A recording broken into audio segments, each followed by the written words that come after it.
Hey, start guiding people to sit over here. Yeah. All right. All right. Do you want me to start? Huh? Hello, everybody. We're going to get started soon. So you can take your seat.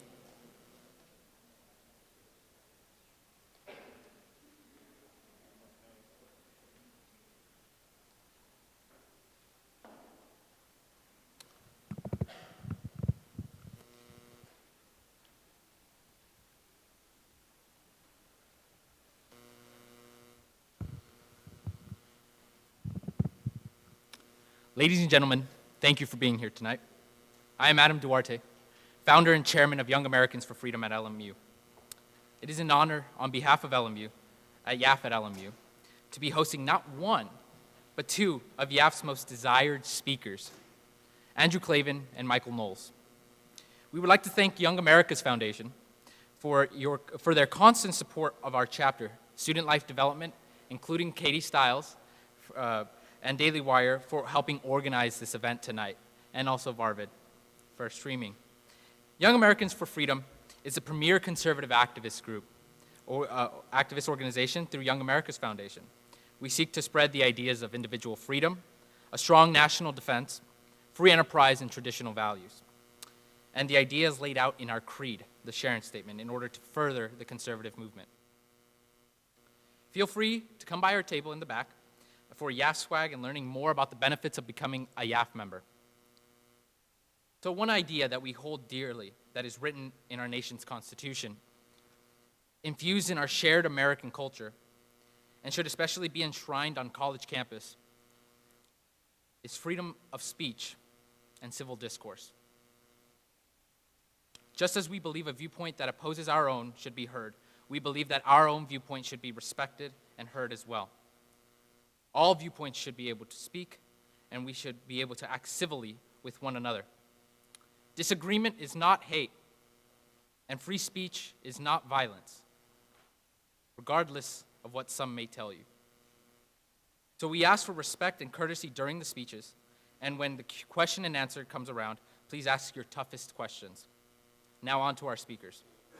Andrew Klavan is the author of internationally best-selling crime novels such as True Crime, filmed by Clint Eastwood, Don't Say a Word, a film starring Michael Douglas, and Empire of Lies. Stephen King has called him the most original novelist of crime and suspense since Cornell Woodbridge. He has been nominated for the Mystery Writers of America's Edgar Award 5 times and has won twice. He also has won the Thumping Good Read Award from W.H. Smith and has been nominated twice for the Boucheron Anthonys. His books have been translated around the world. His most recent book is a memoir of his religious journey, The Great Good Thing. A secular Jew comes to faith in Christ. His most recent work of fiction is a serial fantasy thriller podcast, Another Kingdom, available on iTunes and other podcast venues. He also created the popular satire videos Klavan on Culture and for PJTV, a very serious commentary for Glenn Beck's Blaze TV, and the Revolting Truth for Truth Revolt. He currently does a Monday through Thursday podcast, The Andrew Klavan Show, for the Daily Wire. Now on to Michael Beto Knowles. Michael Beto, or should I say Beta, since he thought he could win Texas, Knowles hosts the Michael Knowles Show at the Daily Wire. In 2017, he wrote the #1 national best-selling treatise, Reasons to Vote for Democrats, a comprehensive guide. It was very thorough, to say the least, which President Donald Trump hailed as a great book for your reading enjoyment.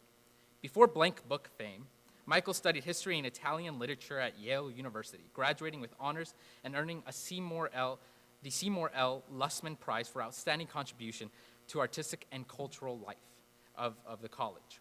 At Yale, Michael rendered the first ever translation for the English stage of Florentine diplomat and political philosopher Niccolo Machiavelli, semi-autobiographical play, The Girl from Andros, which Machiavelli scholar Angelo Capodivaca hailed as a watershed event for the English-speaking world.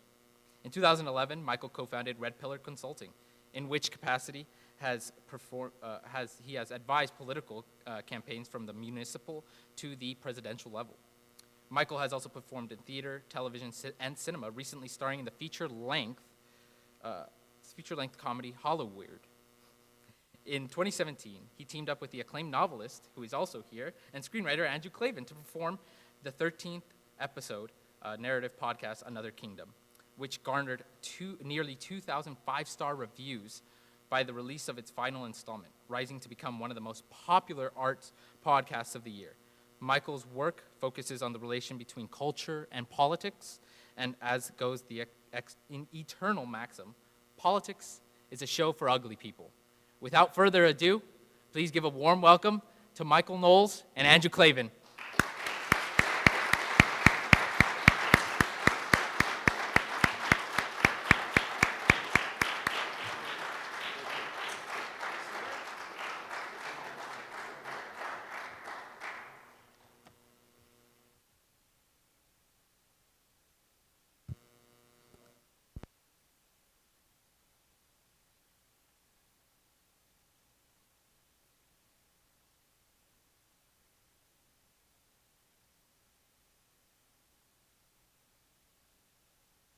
Counterintuitive. Hey, all right. How's it going, everybody? Thank you very much for having us, and thank you. Thanks to YAF for hosting, and obviously to Loyola-Marymount. And we heard there was a little bit of controversy about us coming here. We were shocked. We are two of the nicest people in Los Angeles. An absolute sweetheart. This guy is just, he couldn't be any nicer. Look at this face. Look at that Come face. on. Come on. So, we're just going to chat for a couple of minutes here, maybe a half an hour or so, and then we'd really like to hear your questions. We're much more interested in what you have to say than what we have to say, because we've heard what we have to say, and it's not that interesting. But we are going to chat for a while, and then we'll open it up to questions. I think we have to begin with the election. That's the thing that's happening, so we ought to talk about it. I will let you go first. What did you think? What was your reaction? I think the night was a tremendous success for Donald Trump. I think you arrived at this conclusion, too, for Donald Trump. It would have been amazing if the Republican Party had been able to hold on to the House, one, because it would have been such a rebuke of history. Barack Obama, in his first midterm election, lost 63 seats in the House. Bill Clinton, in his first midterm election, lost 54 seats in the House.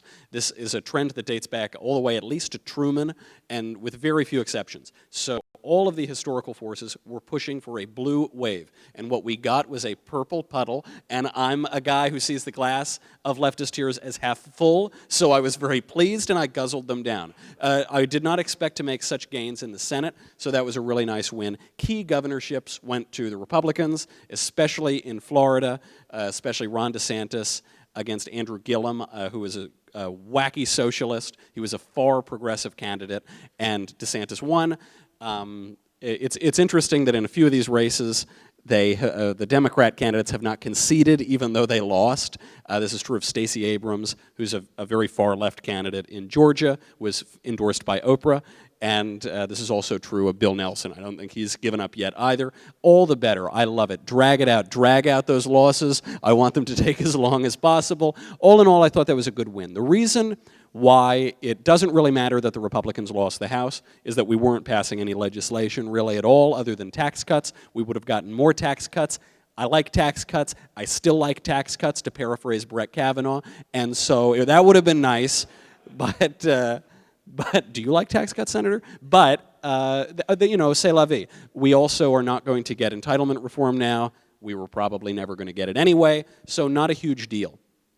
The House hasn't been legislating very much. Most of President Trump's agenda has gone through the Senate, and it's been a very wonderful judicial agenda. Cocaine Mitch has rammed through originalist judges, and he's doing it even more like Scarface in that final scene. He just keeps getting originalists onto the federal courts. So that's terrific, and we're going to see more executive action. We're going to see more of Trump's foreign policy, which has been very good. All in all, a pretty good night, especially because Donald Trump now has an adversary.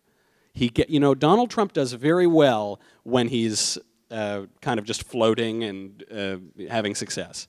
He's at his best. He shines with an adversary. There is no greater adversary than Nancy Pelosi. She's 175,000 years old. She was around St. Petersburg. She killed the Tsar and his ministers, and she's a great adversary. I think he'll be able to use her as as a punching bag, for lack of a better term, for the next 2 years, and it'll probably help him into 2020. Tell me that I'm too optimistic. Not at all. I mean, to me, what was such a tremendous victory was beyond politics, was the cultural victory. And I think the cultural victory cannot be overstated. I think it was, as our friend would say, it was huge. You know, for 30 years, basically, the left, which remember, the left owns the means of communication in this country. When you talk about the news media, 7% of reporters identify as Republican, 28% identifies as Democrats. The rest are lying and are also Democrats. I've worked in the news business. I'm telling you, they are all Democrats. I've also worked in Hollywood. I don't have to tell you. You've heard the speeches. You've seen the Oscar night speeches. You've seen the late night comedians. All of it owned by the left. And of course, social media now, Twitter, Facebook, Google, owned by the left. The academy, you tell me, you know, how many of your professors come in with a MAGA hat in the morning? So you've got this amazing, amazing monopoly of leftist thought, pumping out leftist information. And the way they do it is not by debating, not by presenting ideas, but by demonizing everybody else. You're a fascist, you're hateful, you're a Nazi, you're a racist especially. You know, you say, oh, I want the border secured, you're a racist. You think, why? Every country has a border. Yeah, but the people on the other side are Mexicans. You think, well, a lot of the people on this side come from Mexico too. It's not about the race, it's about securing the border. Whatever you say, you're a racist, you're a sexist, you're an Islamophobe. This has been going on for 30 years. This massive, massive communication industry telling the center of the country, you suck. Your religion sucks, your patriotism sucks, your values, they suck. Finally, those people got pissed off enough to send Donald Trump to Washington. And as far as I'm concerned, Washington is lucky they didn't come themselves, because there are a lot of them and they all own guns. You know, so they sent Donald Trump, and Donald Trump unleashed. Sometimes, for me, I'm a gentleman, sometimes a little rude, but still, he unleashed, and he told them, you're fake news, you lie. I don't care if you call me racist. I'm going to say what I have to say. He was a classic American. That is the way Americans are. They speak their minds. They don't get bullied. They don't get shut up. So this communication industry for the last 2 years unleashed. They unleashed this incredible tide. You know, we're living in it's the Holocaust. They were literally publishing articles in major newspapers saying, this is like Hitler. And you'd look out the window and think, you know, have you read any history? Do you know what it was like under Hitler? It's not like Hitler. They're telling women they're living in the Handmaid's Tale, which I love. You know, like they're publishing this in the New Yorker, which means that upper class, wealthy women think they're living in that Handmaid's Tale. You know, they're sitting out in Martha's Vineyard with a skinny latte or whatever, you know, smoking a cigarette in a holder going, God, you know, it's just like the Handmaid's Tale. So all of this for 2 years, you know, Kavanaugh is a rapist. You know, you notice that just disappeared. Now Kavanaugh is obviously chasing Ruth Bader Ginsburg around the bench. You know, she goes, help, help, you know. So all of this nonsense has been pouring down, trying to seize the imagination of the country, trying to demonize, and they're not just demonizing Trump, they're demonizing the people who voted for Trump. You know, Paul Krugman the other day wrote an article saying there's no such thing as a Republican with a conscience.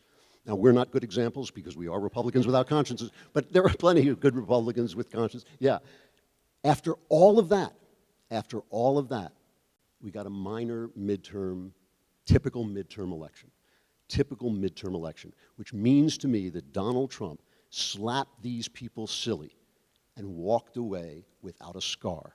And that's amazing, because that's something we all need to learn. We need to learn it in Hollywood. We need to learn it at the universities. We need to learn it everywhere. Okay, call me racist, do it, waste all your breath, get it out, and then let's get down to the debate and start talking. Because I'm willing to talk to anybody, I'm willing to compromise, I'm willing to debate, but I'm not willing to be called a racist, I'm not willing to be called sexist, I'm not willing to be called any of those things because you happen to disagree with my politics. Donald Trump, and by the way, I opposed him, you know, virulently when he was running in the primaries. He has brought this culture, turn this culture around. This could be a turning point in this culture where he has made these people irrelevant. All of that communication power, all of those insults, all of that demonization, typical midterm, he wins. That's a big win for Donald Trump. That's the way I see it. That's right, and it gets to what your pal, the late great patron saint of Hollywood conservatives, Andrew Breitbart, would say, which is that politics is downstream of culture. So politics is always affected by the culture. The culture is so much more powerful than politics. There was this great moment today at the presser that President Trump gave. Classic, the show must go on, and Donald Trump really gave us a show today.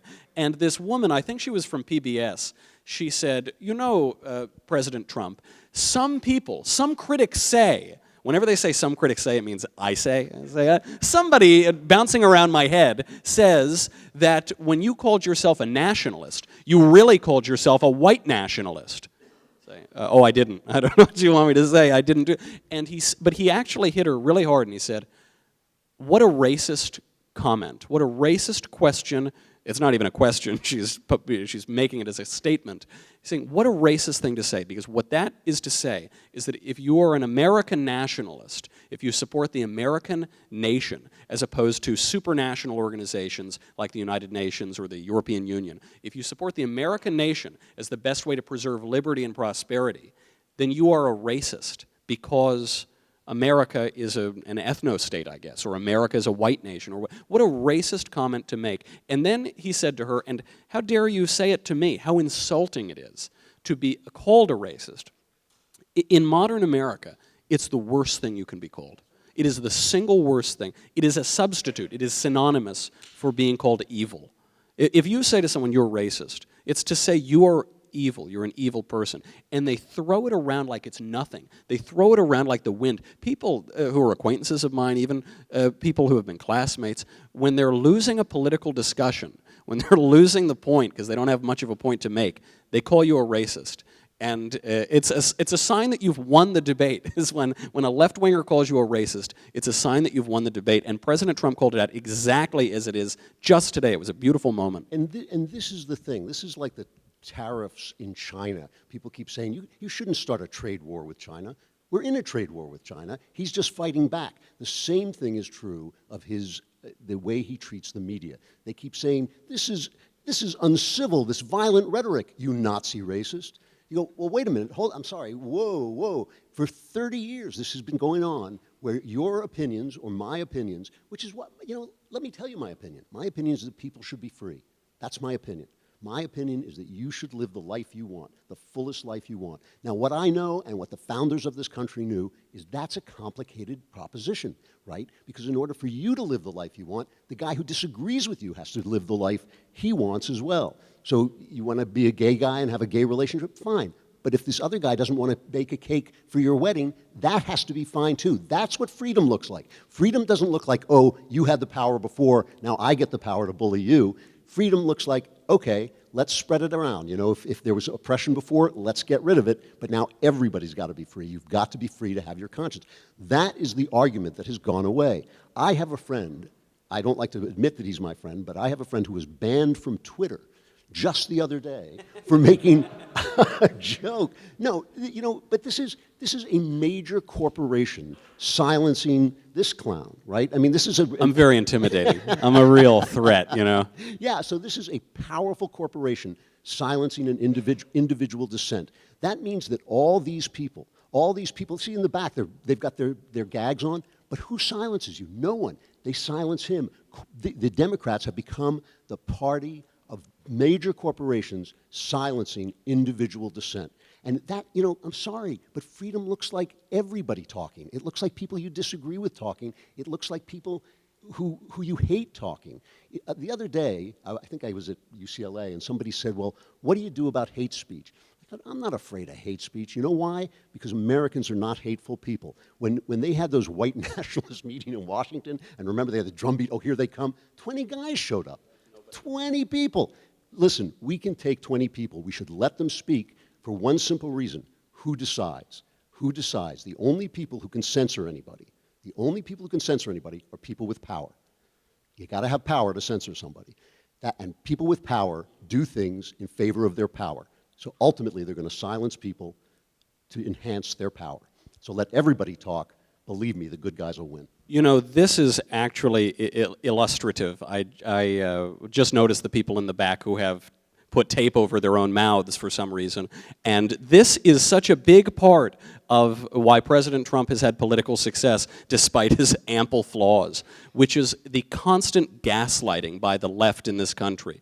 The people in the back, I suspect that this stunt is to suggest that you have been censored, that people are preventing you from speaking. Nobody has censored you. Nobody is preventing you from speaking. Nobody is preventing you from standing there and making your political protest. However, just to use one example, little old me, I told a joke on Twitter 2 days ago. The joke is an old joke. It said, hey, if you're a Republican, vote on Tuesday. If you're a Democrat, vote on Wednesday. Ha, ha, ha. I was banned. I was suspended from Twitter indefinitely, without the right to an appeal, without the right to request anything. Plenty of left-wingers made the same lame dad joke, and they got to stay on Twitter. But I was kicked off indefinitely until I took a knee, yelled uncle, and said, I will not make any more jokes that any left-winger ever finds unpleasant to him. And it's an absurd thing. So you see people go around, they say, I'm not allowed to speak, I'm about to be censored. Those aren't the people who are being censored right now. I know a lot of people, my show has been censored on social media, your show has been censored on social media. A lot of left-wingers have been kicked off, and they do it to establish the principle to kick off the rest of us. And then to look us in the face and to say that the left is the one being censored. Don't boof on my leg and tell me it's windy, to paraphrase Brett Kavanaugh. Don't do it. It's absurd. I think the absurdity is manifest, and I think the more it happens, the more of these stunts we get, the more that Antifa mobs in Portland start wreaking havoc, the more that Maxine Waters and Hillary Clinton encourage violence, physical violence against Republicans, and then we're told that Republicans and conservatives are the mob. The more we get that, the more Republicans we're going to elect to office, the more success the conservative movement is going to have. I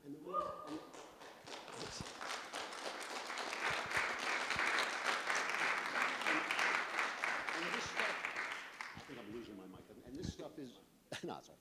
And this stuff is jet fuel to Donald Trump. I mean, jet fuel, all Donald Trump has to do is draw a picture of a manhole in the floor, and the left falls through it. Why?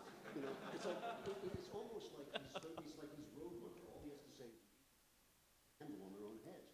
You know, why is that? Why is it? It's because they know, you know, who talks about race in this country anymore? The race question is over. The good guys won. You know, you will never meet somebody more opposed to the idea of racism than me. People have little tribal glitches in their head. They have little things that they think or do, little prejudice. So what? So what? I'm as old as like 5 of you guys put together. I remember racism. I know what racism looked like. It was bad. You know? It's gone. It is virtually gone. It's not gone from individuals who are hard to sinful, but it's gone. So when you start talking about race, who's talking about it? Who makes everything about race? Always the left. When you have somebody come and say, this man 35 years ago tried to rape me, and people say, well, you've got to believe all women. You think, I'm sorry? You know? You need to use the mic for the camera. Looks like I'm talking into the mic. Ah, fake news, baby. Have we become the fake news? Oh my gosh, oh no. But I have to say, when you do that to someone, I mean, that's a dumb argument. It is a dumb argument that if you don't believe a woman, you don't believe that you are somehow in support of women being attacked. You know how many people of goodwill support women being attacked in this country? Nobody. There is no party that, you know, try and run on that platform and see how far you get. Nobody supports that. So when you say, oh, you attacked Barack Obama, you criticized Barack Obama, listen, I thought Barack Obama was a bad president. I thought he did a bad job. I thought he was incompetent. I thought he was a guy who didn't know what he didn't know. It had nothing to do with the color of his skin. So you say, oh, you criticize Barack Obama, you're a racist. You criticize George Soros, one of the worst people in the country, in the world, and one of the biggest enemies of Israel on earth. Now you're an anti-Semite. It's just bad reasoning. It's bad reasoning. Why do they do it? It's a way of saying shut up. It's a way of saying shut up. So what are the two sides really? What are the two sides really?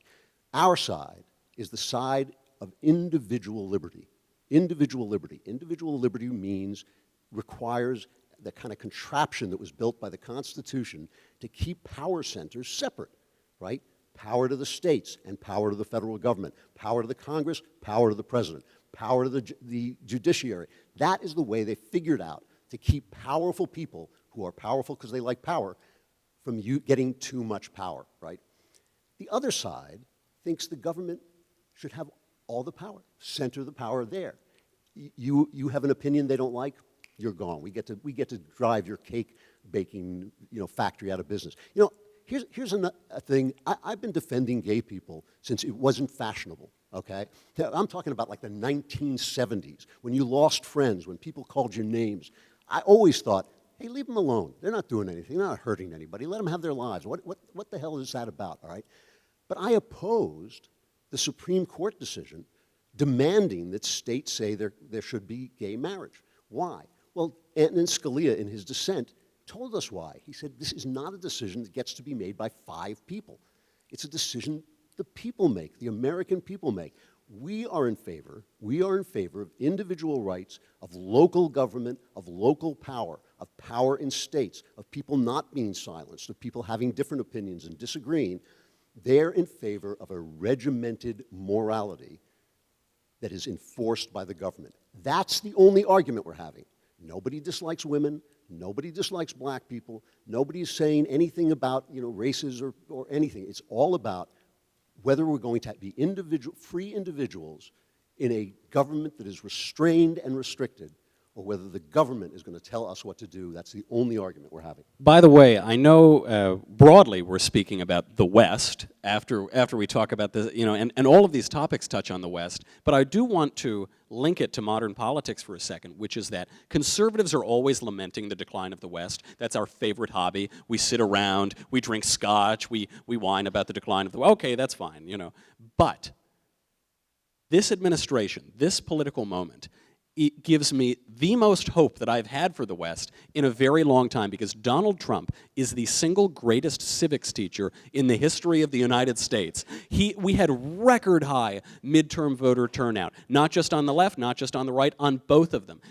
Extraordinarily high voter enthusiasm, people who are consuming the news at record rates. It's why CNN needs Trump. It's why news outlets across the spectrum need Donald Trump, because politics has become entertainment and people are tuning in and they're learning things about their government. They're learning how the judiciary works. They're learning how the Senate Judiciary Committee is supposed to relate to the judiciary, how the president appoints people to certain things. We've seen for years and years and years declining civic knowledge in the country. People who don't know anything about it. I think it was in one study showed 1 in 1,000 millennials polled could tell you all 5 rights protected by the First Amendment.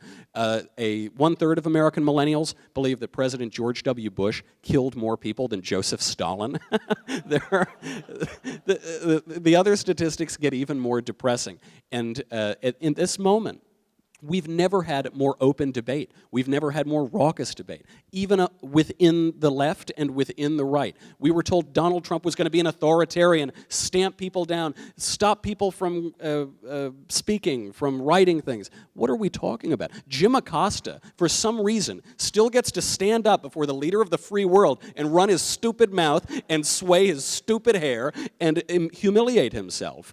And he still gets to do it virtually every single day. We have never had more open exchange. We have never had a more open and robust engagement with ideas in modern history. That's a good sign. Am I too optimistic? No, absolutely not. And I just noticed it's already 7:30. We're going to open this up to questions. But I just want to say one other thing. When we talk about the decline of the West, so many people think of the West as the 1950s. The 1950s, everybody with a home, a mom and dad, the kids, the 3 kids, whatever it was, the kind of sitcom family that did exist. That's how I grew up. It did exist in the 50s and early 60s.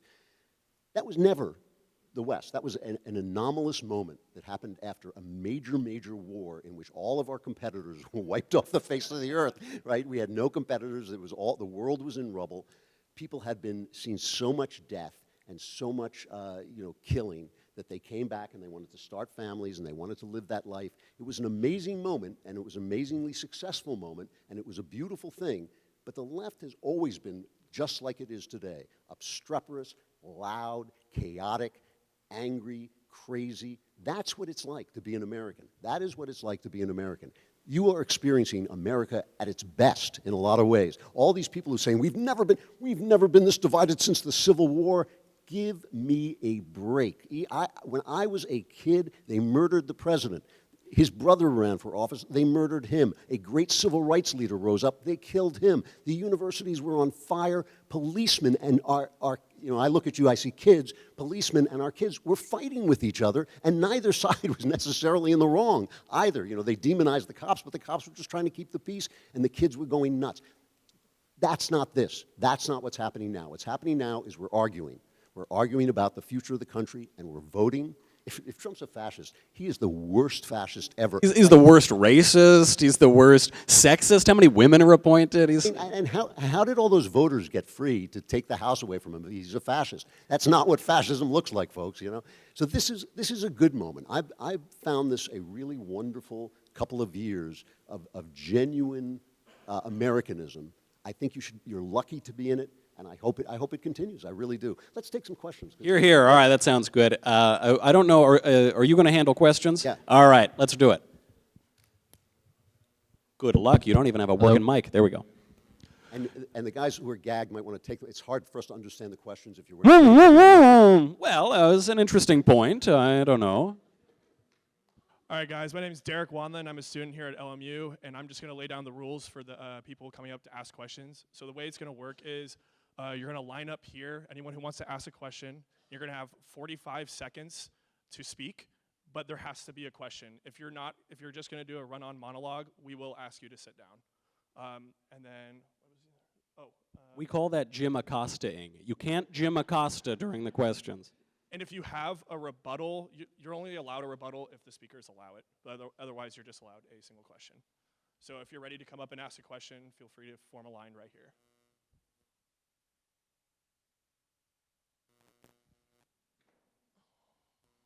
I'm going to be holding the mic. Wait, can I hand it back to you after I ask the question?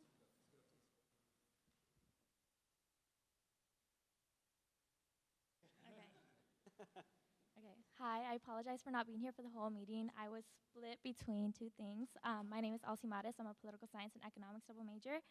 So I got 2 invitations for this event, which prompted me to Google your name. And when I did, immediately headlines such as "Leftism is racism," "The left says you're racist even if you're not," and "Dems love racism" were what populated. So I found that really interesting, especially because Black, Hispanic, and Asian voters remain overwhelmingly Democratic and consistently vote left. So this prompted me to wonder, what exactly is your definition of racism, and why do you think that people of color in this country subscribe to these so-called racist ideologies? Yeah, first of all, it's a really good question. I think they've done a great job of selling their ideology to people who are harmed by it. When you look at the worst African-American neighborhoods in this country, they're all in cities that haven't had a Republican managing or running them for decades and decades and decades. When you look at the economic lives of Black people, they've improved enormously under Donald Trump, and they improved more than any other group besides single women. Black people benefited from the Reagan boom as well. So obviously they're being sold something that may not be that good for them, which is easy to do to people, right? You can always sell people things that they don't want. I do think, one of the first, because the Democrats were always the racists in this country, the Democrats fought for slavery. It was Abraham Lincoln who was the first Republican. The Democrats formed the Ku Klux Klan. The Democrats were all the segregationists in the South. The first time that Blacks voted for a Democrat was Woodrow Wilson, one of the worst racists who ever held office in this country. So clearly they've done a good job of teaching people to be dependent, saying you can't make it on your own, racism is so bad that we have to help you, and somehow that's worked. And I think, I think that the Democrat Party is the worst thing that has ever happened to people of color in this country. Absolutely. I think they're selling envy. They're selling a really awful view of human beings, which is to judge people categorically by something that is relatively quite trivial, like the color of their skin. And they're doing it to run away from the history of their awful ideology and their awful political party. The Democrat president passed 1 Civil Rights Act in all of history. The Republican Party, I believe, has passed 6. The Civil Rights Act of 1886 over the veto of Democrat Andrew Johnson, several in the 1870s, 1957, 1960, and 1991. 1991. They're still passing civil rights acts even today, and they're trying to run away from that, and the way they're running away from it is gaslighting and demagoguing, and it doesn't help anybody. And as we're talking about the economic consequences of some of the welfare programs passed under Democrats, as the Moynihan report famously pointed out, those programs hurt and injured the very people that they were ostensibly intended to help. And it's a sick bill that they're selling, but they've been successful at it for the last half century at least. And by the way, you asked what the definition of racism. To me, it is attributing moral qualities and qualities of, moral qualities to people's race. And I just don't believe there are any moral qualities to people's race. It's just about how people are perceived. Just one question, sorry. We have to get to everybody. It's just, I don't feel like I got like a full answer. We gave you 3 full answers. We do have to move on, though, because there is a long line. You can write into our show, though, and we can answer it some more. Hi, so what I've noticed for the past couple of years is that people on the right don't trust the left's media, and the people on the left don't trust the right's media. So how are we supposed to sit down and argue for the betterment of the country if we don't agree on the basic facts? Yeah. Well, first of all, I think it is a really big problem when I believe that there should be a media that is, to use Fox News' phrase, fair and balanced. The only news program that I can watch that I think is fair is there's one program on Fox, the Bret Baier Special Report, that if you watch it is shockingly fair, is shockingly straightforward. The problem that we have, and it's just incredibly obvious, when you have a guy named like George Stephanopoulos, who was Hillary Clinton's guy, he spent most of Bill Clinton's election silencing women. That's what he did for Bill Clinton. He silenced and intimidated women who were accusing Bill Clinton of rape. He now runs ABC News. How is that right? How is that fair? It's just not fair. So I think the problem that we have is that the right is fighting back, but in fighting back, we also become vehicles of opinion, not fact. I mean, we're the opposition, we're the revolution. And so that we need to come to a point, because we have a First Amendment, and I'm a First Amendment purist, I believe in absolute free speech, anything but fire in a crowded theater, and even that I'd almost go for. Because we have a First Amendment, we're going to have to convince powerful corporations, ABC, NBC, CBS, New York Times, Twitter, Google, Facebook, we're going to have to convince very powerful corporations that they have to be fair. Because when one side is silenced, when one side is demonized, what can happen but we get divided? And it's no fair turning to us, the revolutionaries, the guys popping up from behind the rocks, shooting at the empire of lies. It's no fair coming to us going, oh, you be fair. No, the empire of lies has got to reform itself, and they're going to have to do it voluntarily because we can't force it. That's right, and we do have to be very precise about our language. When you sit down, forgetting the media, you say when we sit down and talk to somebody, if you can't agree on basic facts, you should at least be able to agree on the basic definitions of words. I'm older than most people in this room, so I actually remember a time when the word man was defined as not a woman. And now there is a secondary definition, which is also a woman. This is part of political correctness, which in itself is a euphemism. It's soft language, soft euphemisms used to mask harsh realities. So very often you'll see the way they do it is they'll take a word and then they'll add another word to it to make the word mean the opposite of what it means. So they'll do this with justice. Justice is getting your desserts, your just desserts. And then they'll add social justice to it, which means not justice, you know. They'll have correct, which means right, and then they'll add politically, and then it's not correct, it's not right, and they do this with many, many words. You've got to avoid those silly slogans, those ridiculous euphemisms. You've got to use real language. Islamophobic, all of the phobias. I could go on and on and on. You've got to use really precise language. The trouble is when you try to boil down to harsh language, you're called a bigot and people stop the conversation. So if you want to have a conversation across the aisle, you need to have a willing conversation partner there too.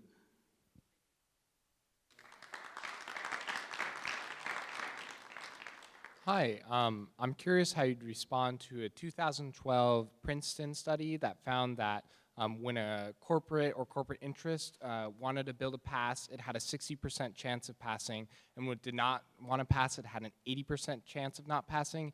Yet voters, whether majority opposed or supported it, only had a 30% chance of passing, meaning that voters had zero impact on how a bill would pass at the federal level. I'm curious how you'd respond to this, especially in terms of us choosing representatives and how they influence bills in the future. To quote Mitt Romney, corporations are people, my friend, and people don't give up their First Amendment right when they organize into corporations of people. The First Amendment protects your right to redress grievances with the government. This is the right to lobbying. And lobbying is an important function because most of the people that we send to Washington don't know anything about anything and they have no idea what they're voting on. So then one interest will go in and lobby on behalf of a bill, and then another interest will go in and lobby against part of a bill. It depends what bills you're talking about. Some bills are better than others. Some bills are more politically viable than others. But there's nothing to say that an organization or a nonprofit or a for-profit corporation can't argue on behalf of some piece of legislation. And if voters really want something to get through and their government isn't addressing it, then throw them out. They're at the ballot box. They're not weak. They're not powerless. They have the right to go vote. We threw out a lot of bums yesterday, and they should be able to go do it, but they shouldn't point fingers at the big bad man in the big building and say, he's ruining my life. He's not. If your government isn't serving you, then go out and vote and go make your representatives represent you. And it is strange that the people, the Democrats who talk so often about dark money, spend so much more money than Republicans. I mean, in this last election, they spent tons more money. When you talk about Beto O'Rourke, he had something like $70 million. Cruz had nothing like that. Talk about Donald Trump. He spent half of what Hillary Clinton spent. You know, you can still get out to the people, and the people still do have power. Look, nobody's going to deny that money is power. That's going to be true until the day Jesus comes. You know, it is going to be true that money is power all through life. It just is. And power is also power. But this country still does promote people who can start movements, people who can appeal to the conscience, people who can appeal to the mind and turn things around. And that's a pretty good deal.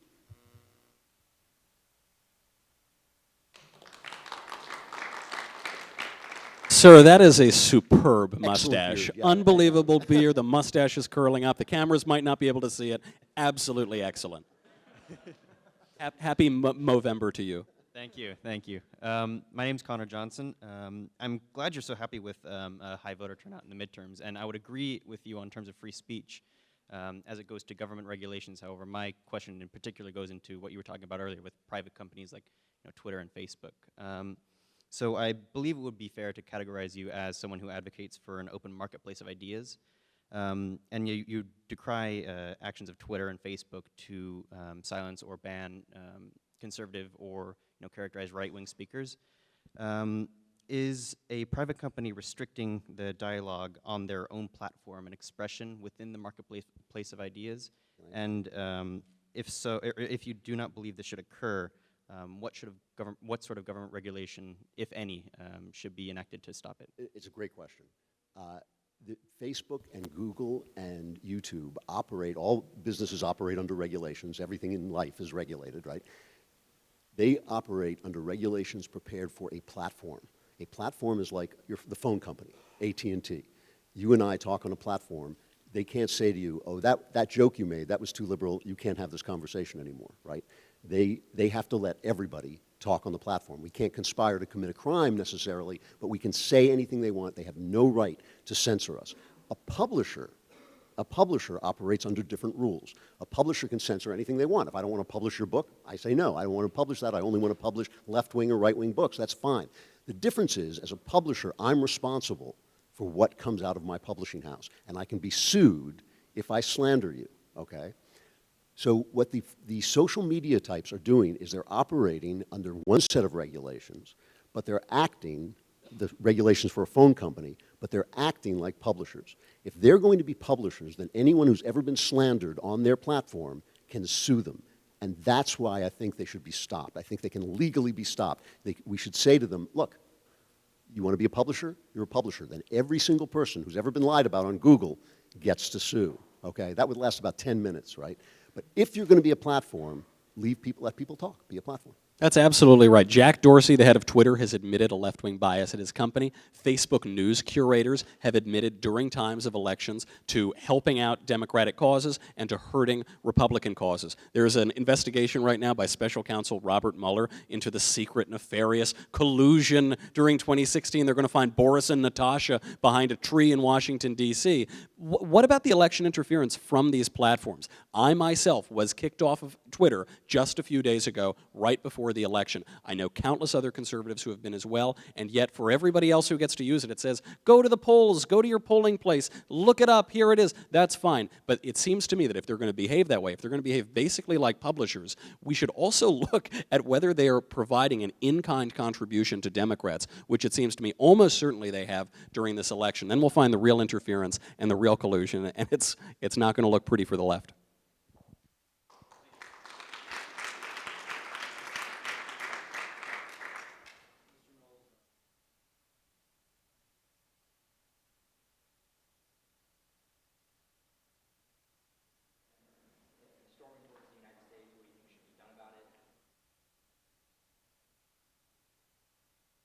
I'm going to go out on a limb.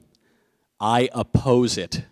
I oppose those unvetted hordes of illegal aliens trying to pour into our country and subvert our immigration laws. Of course I do. Fortunately, the migrant caravan has whittled down from 15,000 people down to about 500 or so. Hopefully it'll whittle down even further. We arrest 1,000 people crossing into our country illegally every single day. So the problem is really of a far greater magnitude than just one migrant caravan. I'll point out a few things. One, Guatemalan authorities have rescued 7 children who were being trafficked by human smuggler coyotes, unvetted in that caravan. Democrats would let them go through, bring those kids in, do whatever awful things they want to do to those kids. They've arrested 2 people wanted for murder while they were traveling from Guatemala into Mexico. They've fortunately deported them out of that caravan. There have been reports from the president of Guatemala, I believe, that there were Middle Eastern Islamic terrorists with ties to ISIS who had come into their country before the migrant caravan made it there. I wonder what they were doing. I don't think they were just visiting to eat some tacos fresh off of the streets. So obviously it's unvetted. Obviously this is a huge problem. Illegal immigration is such an important issue because it is foundational to our country. If somebody's first act as an American is to violate, humiliate our laws, they're probably not going to make terribly good Americans. This is a major problem. And there's another problem broadly on the left, which is this. The left has discouraged assimilation. The left has now protesting the American flag of all things, is discouraging people from assimilating into this culture. And therefore, it's much, much harder to bring more immigrants in. It's very difficult under the best of circumstances to bring people from foreign cultures into ours. We've done a good job of it generally in America, but right now with the highest levels of immigration that we've had since the 1890s, highest levels of foreign-born population, now more than ever it's very important to bring people into the fold, make them Americans, encourage them to learn English so that they can thrive here and not become a permanent underclass. The left is actively discouraging it, and it makes the problem that much harder. You know, I've never understood why. I think we're all pro-immigrant. Most of us are descendants of immigrants. We all want immigrants to come into our country and refresh the generations of our country. I've never understood why this is not a simple conversation about rule of law. You know, in the same way, you can't have a conversation. I mean, you can debate anything, right? One side can say, oh, gay people love each other and therefore they want to get married. And the other people can say, hey, you know, marriage is a central pillar of our civilization. You don't want to change the definition without really thinking it through. That's a debate 2 people of goodwill can have. You can't have a debate if one side says, oh, you know, people should get married and you stink. If you disagree with me, you're hate. That's hate, you know, H8, you know, that's hate. So in this case, the same thing. This is a question about rule of law. Every country has borders. Every country polices those borders. Every country has laws about who can come in and how they can come in. We should have those laws too. Our laws should be satisfactory so that we can satisfy the number of people we need, the kind of people we want, and let those people come through. That seems to me the only thing we should be debating.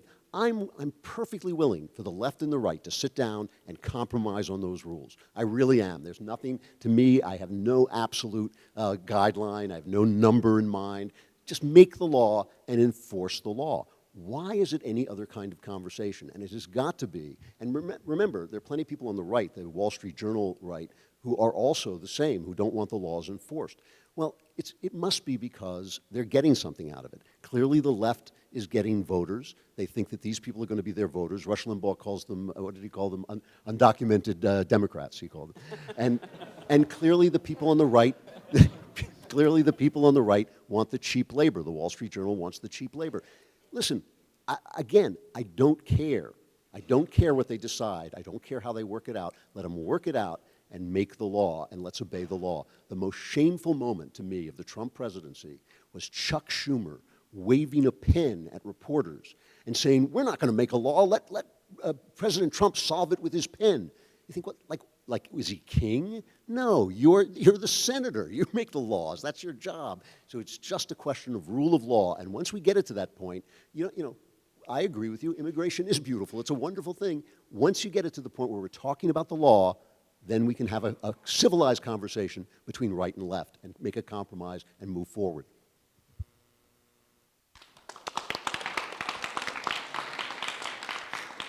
Good evening, Mr. Knowles and Mr. Klavan. Thank you for coming to our campus. I'm a member here at YAF. My name is John Hardy. I have a question for you about Mr. Trump specifically, President Trump, I should say. I don't see Trump as a true conservative. I see him as more of a populist, as a person who's kind of kowtowing to his political base, if you will, so that he can give himself a stronger standing politically. And the reason why I say this is because I feel like there's a lot of policies he's already put into place that are not necessarily so conservative. One example is the current trade war with China. He actually created several tariffs on trade, as you probably well know, basically creating taxes on imported goods from China. And this is in response to the Chinese manipulation of their currency so that they can have a weaker currency than us and have an advantage during trading. And so I would argue that the more conservative way of manipulating the trade war would be to say, hey, China, we're gonna instead of creating tariffs, we're just going to say, hey, we're going to raise the prices through other means, whether it be through increased competition elsewhere, but not necessarily creating tariffs. So what do you think about that? Do you think he's necessarily a conservative president, or do you think he's not so conservative? I think he's very conservative, and I think this tariff buzzword has been very overblown. The Republican Party was founded on tariffs. Abraham Lincoln said, give me a tariff, I'll give you the greatest nation in the world. Obviously, the economy was different in 1860 than it is after the Second World War or in the 20th or 21st century. But I use that to point out that our current language on trade and tariffs is missing something, and it's because of the success of a libertarian economic philosophy during the 1960s through 1990s. I love it too, but economics is complicated. The other aspect with China is that, as Drew said earlier, they have waged a war on us. It's not just that they're manipulating their currency, it's that they're stealing our intellectual property, it's that they're illegally subsidizing their steel and aluminum industries against World Trade Organization treaties. So they're doing a lot of things that are really awful. And President Trump came out and said, well, we're going to slap you with tariffs. We're not going to start a trade war. We're going to engage in the war that we're already in. But as Xi Jinping, the premier of China, just came out and said the other day, he said that they are now going to reduce import tariffs, obviously in response to this. This was just 2 days ago. President Trump said when he was arguing with our friends and sometimes frenemies in Europe that he was going to fight and make them pay their fair share, but hopefully we could get to zero tariffs. And it seems to be the same strategy in China, and it seems to be working. As for Donald Trump's conservatism, he is heterodox in many ways. He's not exactly a Reaganite, he's not exactly this or that. One of the wonderful things about the right is that the right is intellectually diverse, and the left is not. The left used to be, and it's no longer. On the right, you have libertarians, you have traditionalists, you have neocons, you have populists, you have the religious right, you have a lot of people, and you got the bow tie people and you got the cowboy hat people. And on the left, you don't have that. You have socialists to one degree or another. You have progressives. You have one particular ideology, and it's why they're so shrieky, and it's why they are always shocked when somebody has a different idea than you do, because there's only one idea that they could ever understand. We on the right, you know, when we sip our port or drink our beer, I like beer, I still like beer. When we do that, we're discussing different ideas with different people, and we should give Trump credit for that too, because he's bringing up debates that the right should be having and that the right hasn't had in a long time. We can't have a conservatism for 1984. Those were great days. Drew lived through it. I was a glint in my father's eye at the time. But we're in 2018 now, and we need to address changing circumstances because politics is a practical science. You know, I would add here that Trump constitutionally is not necessarily wholly conservative. He is probably an economic conservative in his gut. He knows what works. He's a businessman. But certainly socially, he's one of the most liberal presidents we have in his mind. One of the beauties of the Trump presidency, and it makes me believe that God is moving his hand over the waters, is that the left has so mishandled Donald Trump that they've given him nowhere to go. They would not work with him. They would not give him a single vote. They wouldn't bring him a single bill. They constantly cut off any move to the left he wanted to make. He said this morning, I'll work with the left. Let him bring me laws and we'll negotiate them. He likes making deals. That's what he does. He'd be perfectly happy to deal with Pelosi and Schumer. They won't do it, and they won't do it because the money backing them won't let them do it. And so he has become a true conservative president almost by default. I don't think that is where he would have gone had they taken up a different strategy.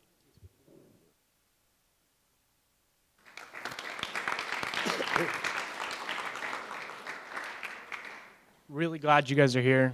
Love you guys so much. My question today is, what do you think our chances are of taking back the House in 2020, and is it doable?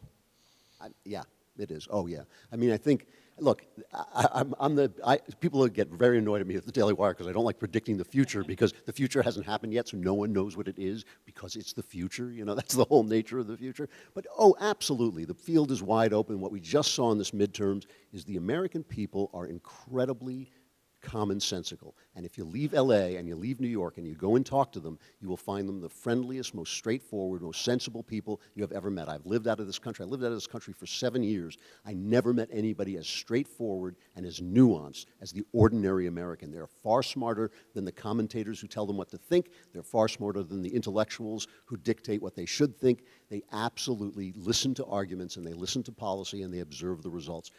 Donald Trump has done a good job. I'm not that fond of Donald Trump personally. Like I said, I'm a gentleman, and I don't like his rudeness, and I don't like the bluster and all that stuff.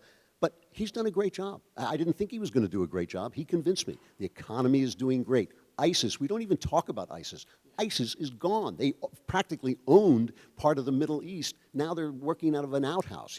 They're just gone.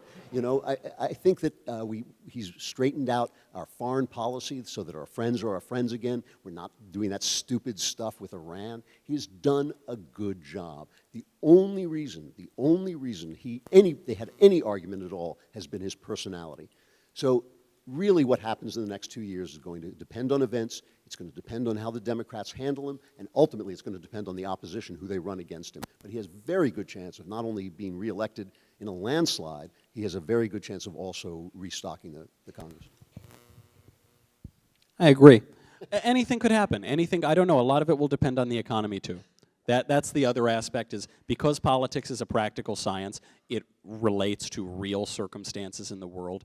And who knows, we're on one of the great bull runs in the history of the American economy, so it all could come crashing down. But he's handled things pretty well so far.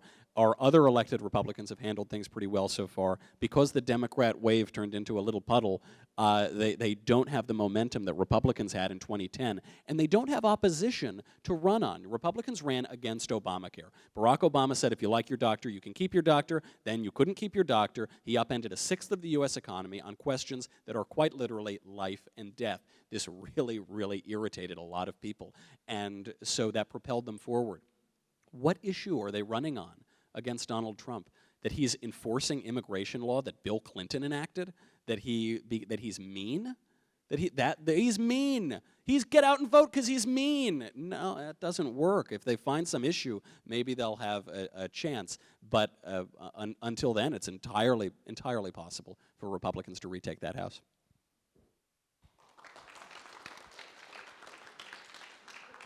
Hello.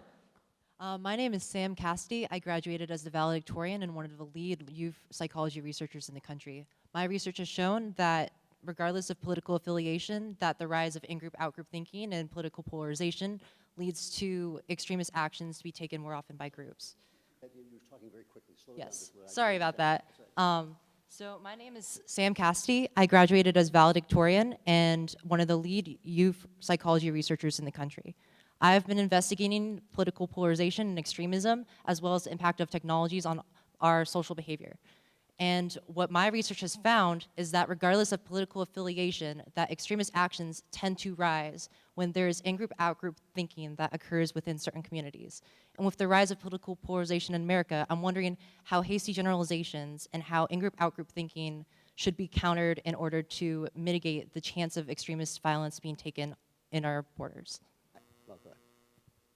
I really lament the association of the political ideas that somebody has for the federal government, the state government, municipal government, with their core identity. I think this is a huge mistake, and this was a mistake made 100% by the left, and specifically the New Left, specifically in the 1960s, when they adopted the mantra, the personal is the political, and the political is the personal. I think the reason for this is because of the decline of religion and religious views, in particular among the left, and so one came to associate one's core identity with one's political views. I don't do that. I don't spend most of my life reading political polemics. I spend most of my time reading religious books or philosophy, occasionally an Andrew Klavan novel. I don't spend my life obsessing over politics as my core identity. So that is a real problem, because when you talk to somebody on the left, one of the reasons why left-wingers, studies have shown, are much more likely to unfriend right-wingers on social media than vice versa, is because they take it all so very personally. You can't disagree with somebody's point of view without being seen as attacking them or attacking some part of them or saying that you hate that person, which of course is not the case. That's a big problem, but it's not a problem that we can solve. I don't take it very personally. I don't take a disagreement, a mild disagreement, as an attack on my personality. But if half the country is going to do it that way, then you're going to have them committing mob violence in the streets and screaming at people in restaurants and all of the extremist acts that you're talking about, which virtually and entirely in recent years have been occurring on the left, with a handful of exceptions. But you're really talking about people falling into niches where they're only associating with themselves and they keep hearing their own voices echoed. I mean, a lot of the devices that deliver news select the news that you like and start to double down on it. I have literally had devices that ultimately started feeding back articles written by me. And I thought I was literally talking to myself. And one of the reasons I harp on the communications industry, by which I mean Hollywood, the news media, and the academy and social media. One of the reasons I harp on the fact that these are owned by one section, 8% essentially, a point of view represented by 8% of the country, is because I believe that is incredibly divisive. And as long as we are divided from each other, we are going to become more radicalized. Here's the thing. I've been saying this for years, and recently a study bore out what I was just guessing at. 70% of the people, maybe 66 to 67% of people, are not on the right or left. That's a lot of people. They're willing to talk, they're willing to negotiate, they're willing to argue. Listen, I got a lot of left-wing relatives. They come over for Thanksgiving. We talk. Sometimes we argue. We don't fight. You know, when you look at people in the eye, it's very, very hard to start screaming and yelling at them, because you see they're human beings. You know, look, I love this country. I love this country. I feel like I won the lottery of life to be born in this country and to live in this country. I only want what's good for it. I only want what's good for you. Listen, guys, I'm old and rich. I don't care what you do with your life. I really don't care what you do with your life. If you ask me, because I'm also older and wiser than you, that's not true. Some people are just older. I'm also older and wiser than you. If you ask me, I'll tell you some things you do with your lives aren't going to be as good as other things you do with your lives, but I'm not here to stop you. You know, I'm not here to stop you. I want you to do what you want to do. So we can talk.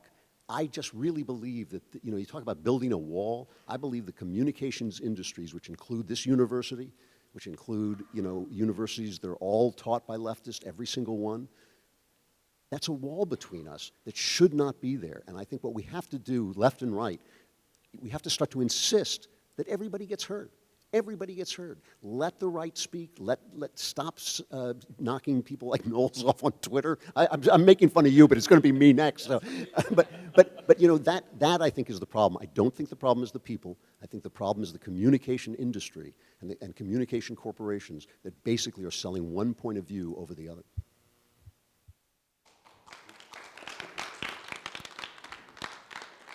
Hey guys, I'm really big fans.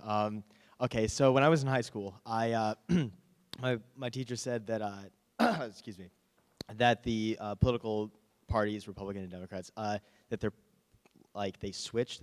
My teacher that Abraham Lincoln was a liberal, but not in the classical sense, and like I don't know, just things I know, and I wasn't sure about that, and I asked him, and he said, no, I consider, like, the Republicans had like a more liberal platform back in the day, and vice versa.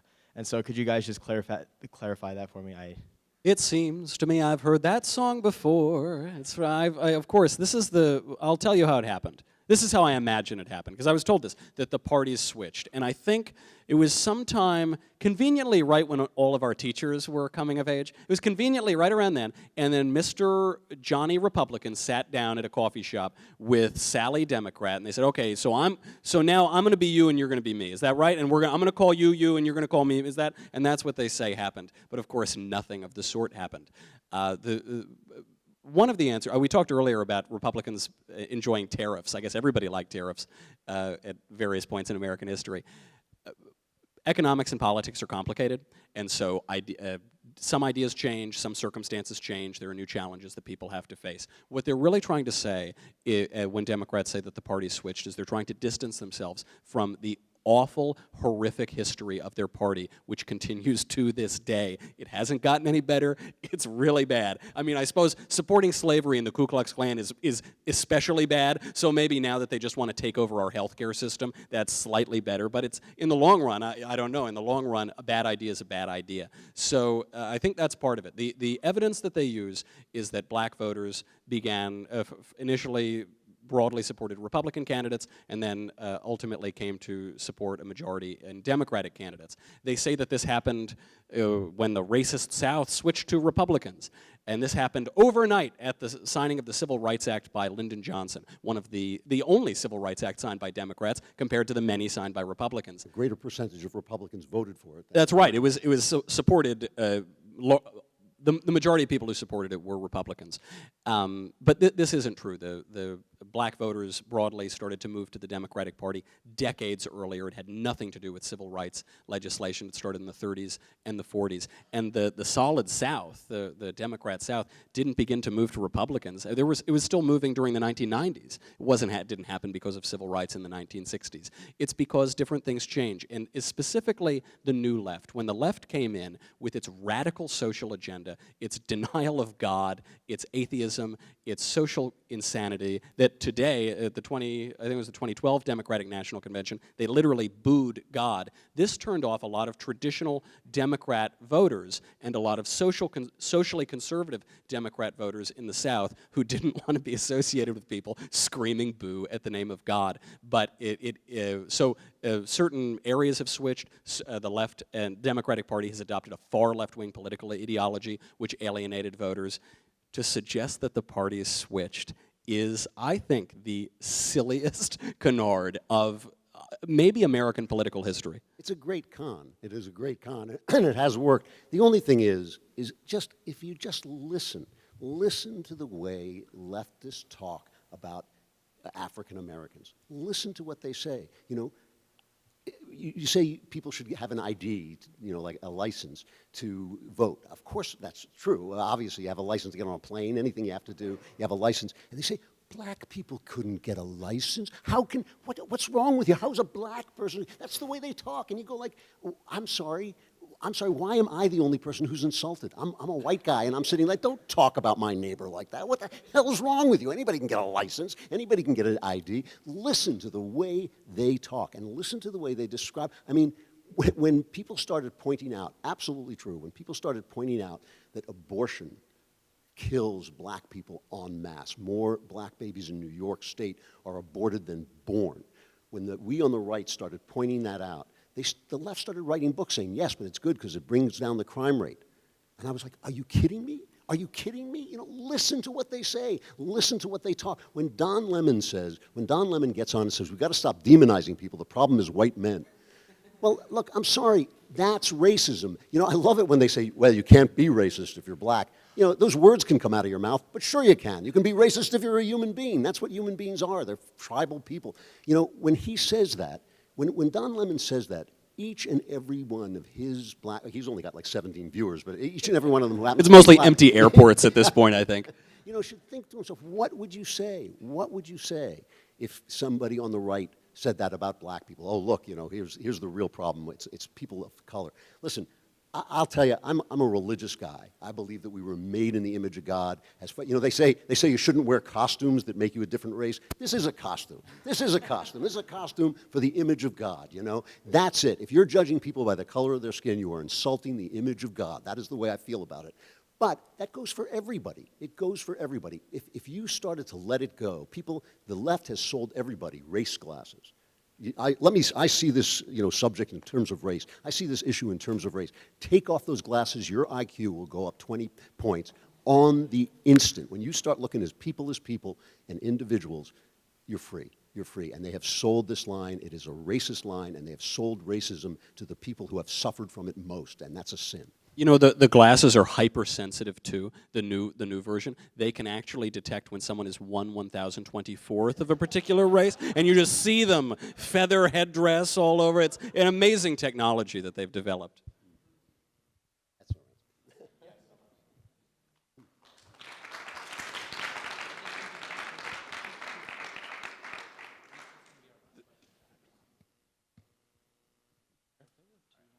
All right, this will be our last question of the evening. Well, before we go, I should point out there are people in the back of the room who have put tape over their mouths as though they've been censored, as though they're not able to speak. So I'd just like to take the opportunity. Nobody is stopping you from speaking. We're actually inviting you to speak. If anybody would like to come up and ask a question, now's your opportunity. You can cut the entire line. Would anybody who has masking tape over their mouths, well, you don't have masking tape. You can come ask a question too. But I mean specifically the people who are making a statement and saying, I am being censored. Would any of you like to remove the masking tape, which you put on yourself, and come up here and ask a question, or would you rather stand back there and play the victim?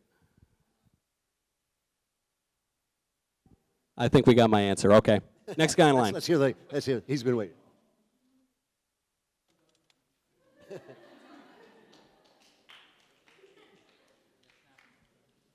So I just want to thank the lady for giving me the last question. My question actually relates to the people in the back.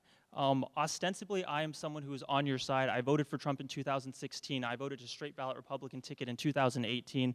My question relates to the first question. You both say that Democrats have been successful in selling their failed policies to minorities, but I want to know, why have they been so successful? It seems incredibly offensive to me and to the people in the back to imply that minorities aren't smart enough to determine what's best for them. You say that moral qualities are sort of attributing moral qualities to skin color is the definition of racism. But I would extend that to say that attributing the capacity to reason to skin color, not being able to discern what might be best for you, is also an extension of racism.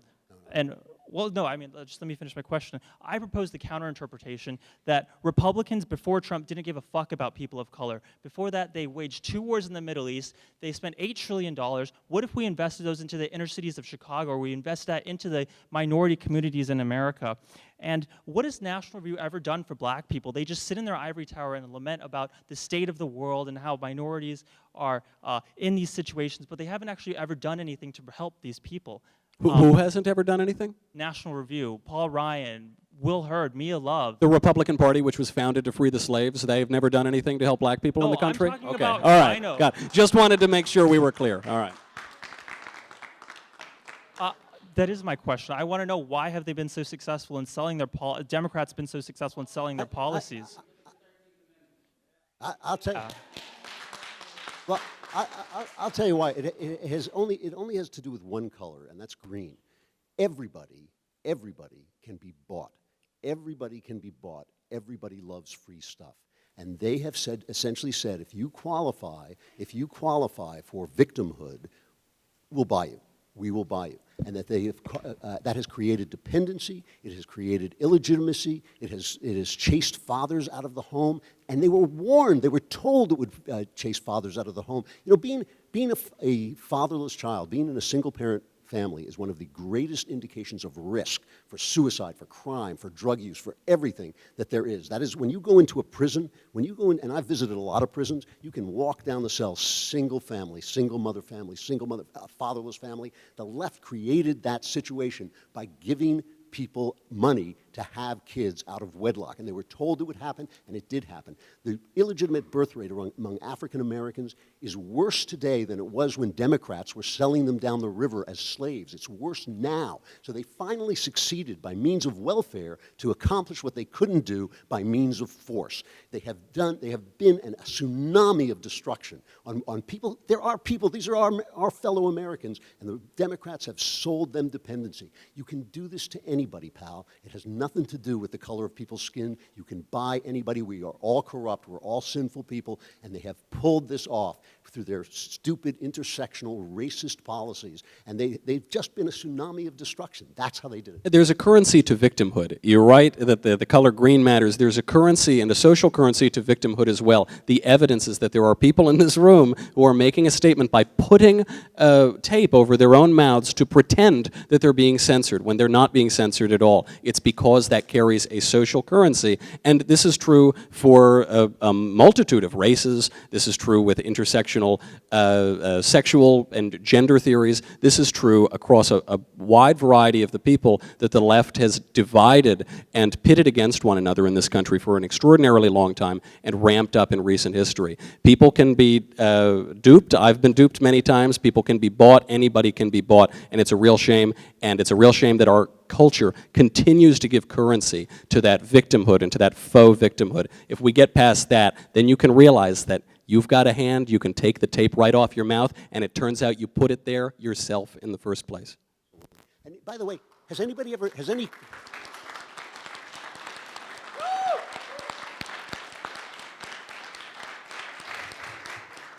have any of these people ever shown up at your meetings and shouted you down or protested or made any? It doesn't. I bet that guy has. He's kind of shifty looking. He's kind of, I don't know about him. Anyway, thank you very much for coming. It's been Very nice night. Thank you so much. Very nice to see everybody. All right, thank you all for coming. That's the end of our program.